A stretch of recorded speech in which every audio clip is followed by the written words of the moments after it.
از هر 10 تا نهمی 9 تاشون تو امتحان به این سوال یا جواب نمیدن یا اگه جواب بدن حتما اشتباه جواب میدن.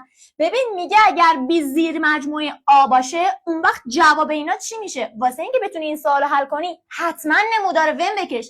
وقتی میگه 20 زیر مجموعه آ یعنی مجموعه بی تو دل مجموعه آ قرار گرفته. حالا وقتی ازت اشتراک اون دو تا مجموعه رو میخواد جواب میشه مجموعه کوچیک‌تر یعنی مجموعه بی. اما وقتی ازت اجتماع اون دو تا مجموعه رو میخواد جواب میشه مجموعه بزرگتر یعنی مجموعه آ. برای قسمت تفاضلم حتما باید نمودار داشته باشه که بتونی هاشور بزنی.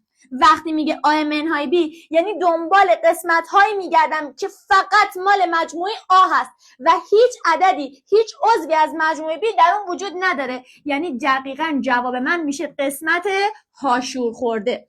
اما قسمت آخر رو تو کپشن مفصل بهت توضیح دادم. لایک من یادت نره. اگرم نهمی هستی حتما پیج منو فالو کن.